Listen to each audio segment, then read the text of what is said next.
From the heart of the land of the Guardians, where the dog pound roars, the Cavs soar, and heartbreak is just part of the game, this is Three and Out, Cleveland Sports Talk. With Jason, Drew, and Michael, three diehard fans breaking down the highs, the lows, and everything in between. No fluff, no filters, just Cleveland sports the way it's meant to be. Now let's get into it.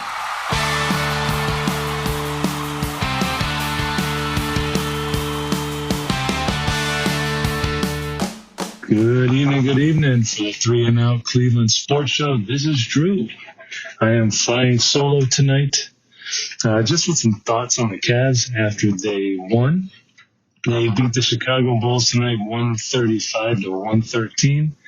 And more importantly, they secured the number one seed in the East for the entirety of the Eastern Conference playoffs, which was the goal. They have an outside chance to get the number one overall seed, but not likely. So just wanted to hop in here and give some thoughts on the game, some thoughts on some specific players, what at least I see as maybe being key for the last three games, and then just a brief playoff outlook just to kind of wind down. So first of all, tonight's game was not pretty, but not terrible. It was very up and down. If you look, first quarter started off slow. They looked disinterested, looked like they have been the last month.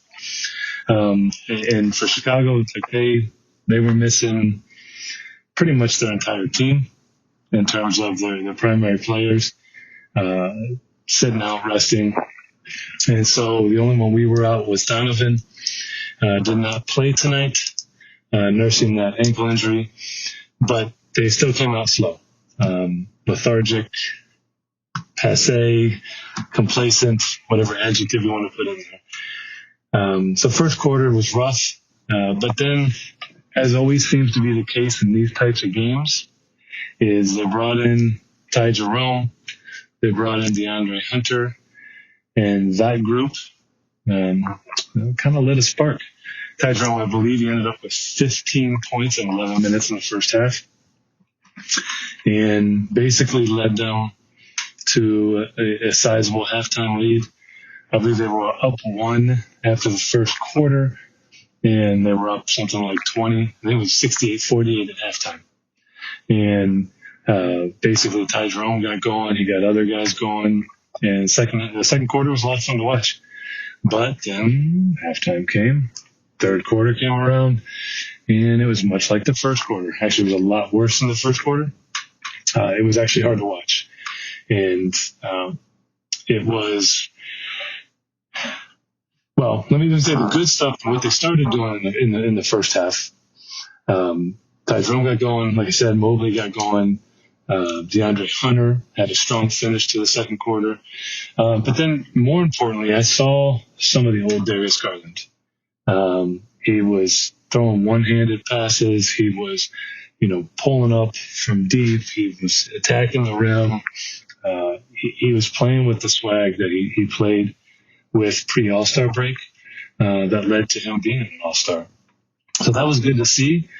And third quarter was a little bit less of that, but it was a little bit more of that spark. Defensive rotations in the second quarter were fantastic.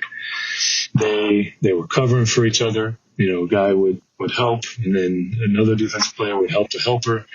They always had a hand up, contested every shot, limited them to one shot.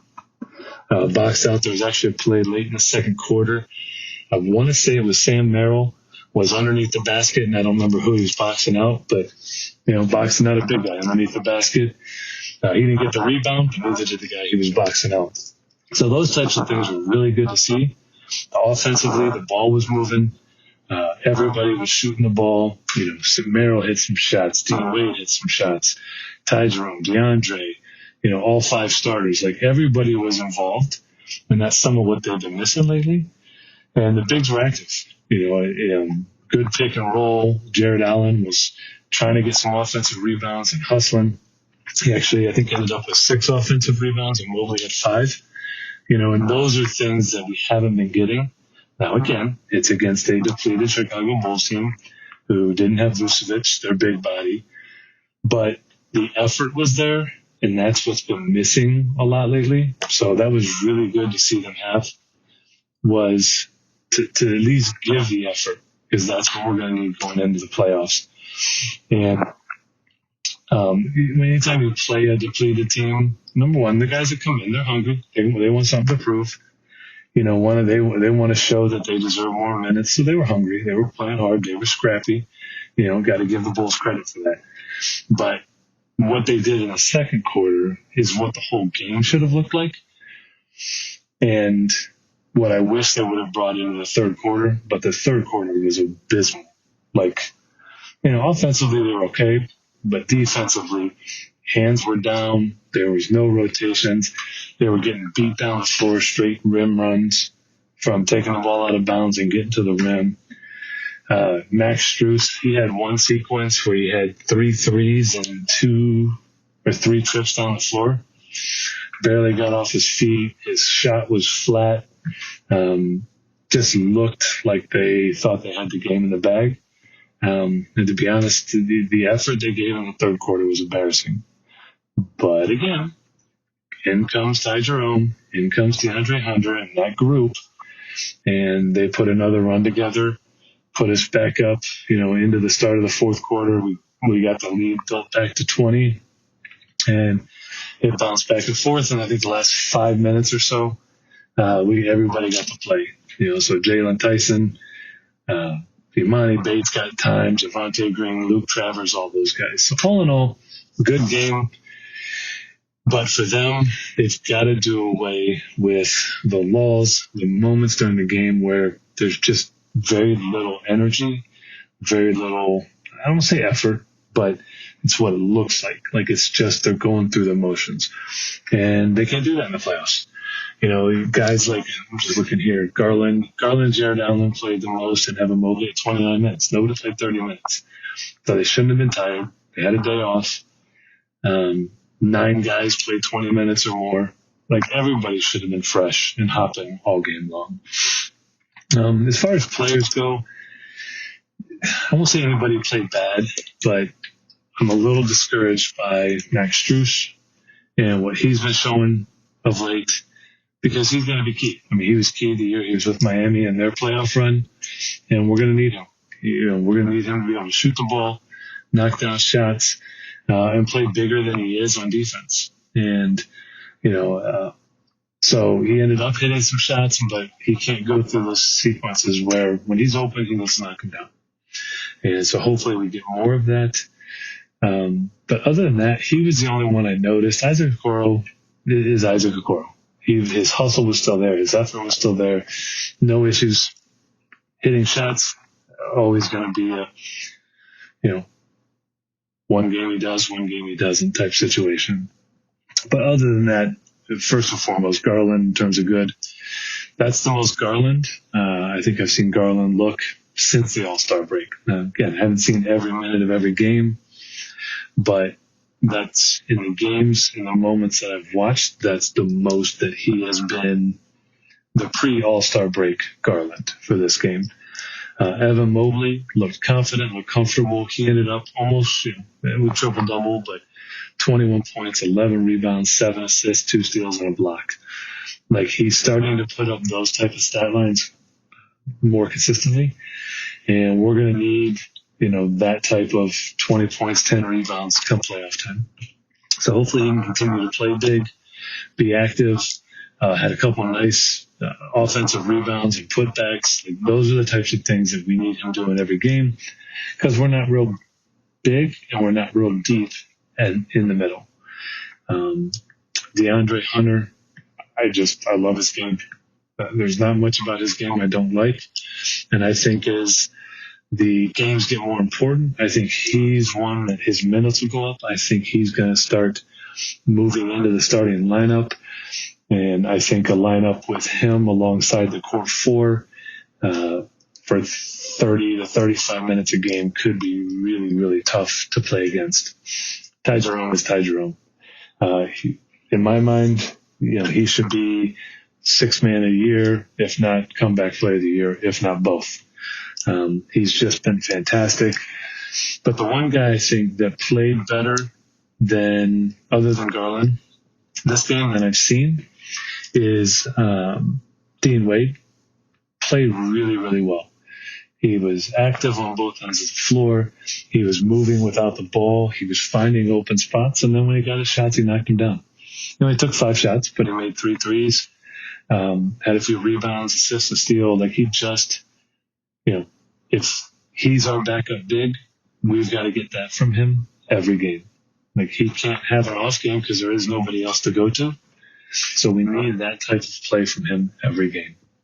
And then Sam Merrill, I thought he played well too. And he's a guy that, again, if he's not hitting shots, he doesn't get minutes. Like that's come playoff time, that's where we're at. You come in, you get a few minutes, your first couple shots don't go in, you're done for the game. I think he gets a short leash come playoff time, but I think he could be a huge help in games that he is knocking down shots. And then Isaac Okoro as well. Like you said, he's going to be your scrappy guy, your hustle guy, get you 50-50 balls and extra possessions. But, he's not somebody I don't think that we're going to rely on. So if he's not hitting shots, he's more matchup dependent, or, in games that are more of a defensive game, he's your guy there. So all in all, really good game. A lot of good stuff from players. But again, you're playing a depleted team that's playing mostly backups. And so is that something we would do against a better team? Hopefully. We just haven't seen it for the last month on a consistent basis. So what do we do these last 3 games? I'm torn, and I kind of talked about this in our last episode with Jason and Mike. And really for me, you're playing Indiana twice and you're playing New York, 2 teams you could face in the playoffs. Most likely you're going to face Indiana if you make it to the second round. But I think you try lineups, you play different rotations, you do things that maybe are a little bit unorthodox, but you also limit the minutes and the exposure of your key guys. I don't think you play the core 4 a lot of minutes. I don't think you play DeAndre Hunter a lot of minutes, but I think you mess with some lineups and see if you can find something against these teams that maybe work. Put a small lineup out there against Indiana size and see if you can, expose something. Play against New York. Go with a bigger lineup that maybe Scott, because they got a lot of wing size. Throw a weird lineup of Dean Wade, DeAndre Hunter, Mobley, and Allen out for a few minutes with anybody you want running point, whether it's Ty Jerome, whether it's Mitchell, if he plays at all, if it's Garland, and just see what does that lineup look like. So again, I don't think you do it for long stretches, but I think you do it for enough to see if there's something there.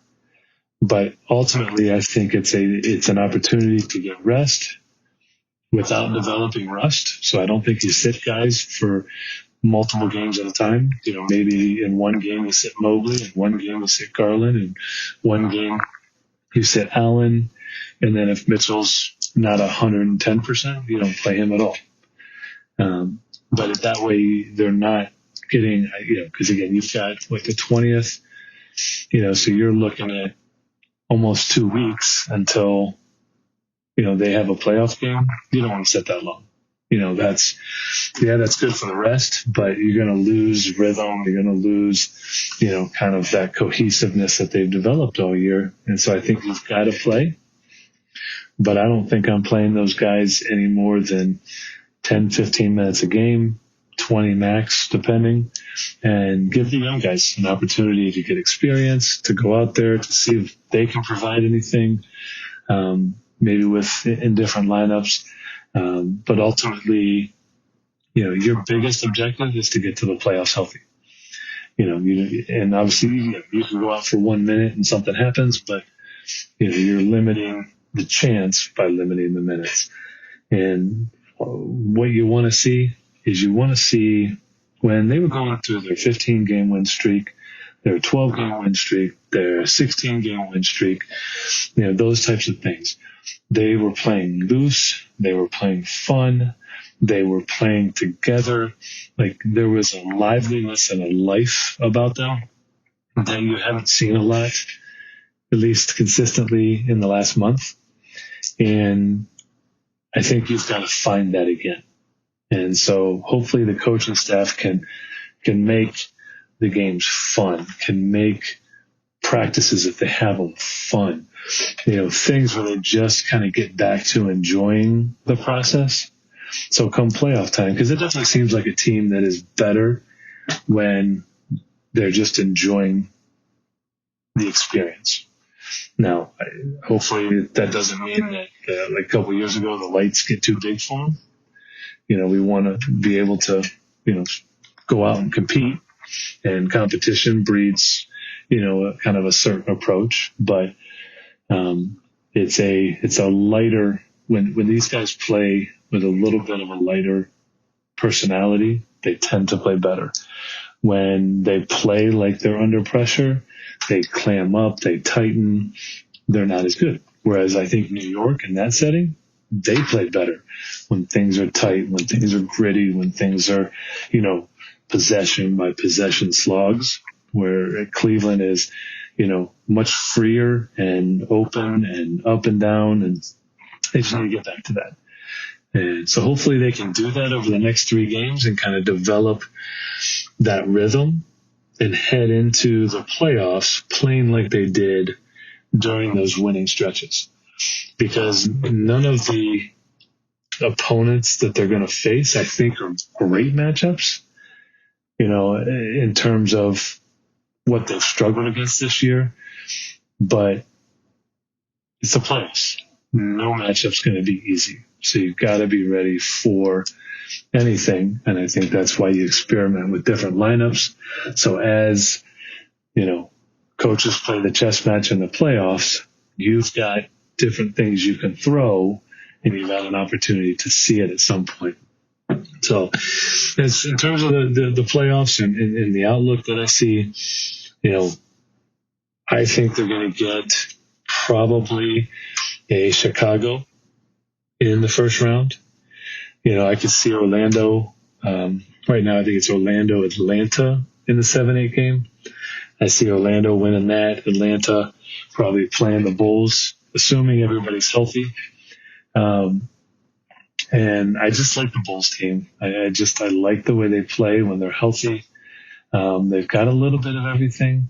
Whereas I think Atlanta with their injuries, Miami with the loss of Butler, I don't think they have developed the identity that Chicago has. So in a first-round matchup with Chicago, that could be interesting because of Kobe White and what he's done to us. Vucevic is the kind of big that we tend to struggle with. Just big, physical, the traditional throwback type center. So I think that'd be a good match. Say we get past the first round, we should. Now you're probably looking at Indiana, and I really like Indiana. They've obviously found a rhythm, to what they've done. I don't remember, but over the last, since the All-Star break, they've been very good. But you've got Tyrese Halliburton, you've got Miles Turner, you've got Pascal, you've got guys with size, Obi Toppin off the bench. Long, athletic, physical, guys that can shoot. So it presents an interesting challenge for the Cavs, especially for them where they're playing with a lot of confidence coming into the playoffs. And if they get past that first round series, I want to say, who is it right now? Is it Milwaukee that they would play? I want to say it's Milwaukee. Yeah, Milwaukee is who they play. And I just don't know that Milwaukee's deep enough to win a 7-game series. So I would see Indiana going. No, would I expect to still beat Indiana? Yes. But to me, they got to play, and they're going to have to play tough to get past that series. And then you win that. Now you've got what you worked for all season, and you've got home court advantage against the Boston Celtics, and that will be fun to watch. Do I think we can beat them? Yes, but we're going to have to be healthy. We're going to have to play like we played during those 16-game win streaks. We're going to need DeAndre Hunter to be a lockdown defender. We're going to need Darius Garland to be the guy that was shooting 60% around the rim on his floaters and his finishes at the rim. We're going to need Evan Mobley to be a 20-10 guy. Like, all of that's going to have to click to beat the Boston Celtics in 7. But we have home court advantage. And so hopefully all the work we've done to get to this point will pay off. So all that being said, that's what I got for tonight. Hopefully, you guys got something out of that, but that's what was on my mind now that we've finally locked up the number 1 seed in the East. And we'll see where they go, see if they do any of the things I talked about, or if they go a totally different direction. So it'll be fun. Enjoy the ride, and look out for our next episode when Mike and Jason join me again, and we talk more Cavs, more Guardians, more Browns, and whatever else is on our mind. You guys have a good evening. We'll catch you later. Thank you for joining us on 3 and Out. Be on the lookout for more episodes.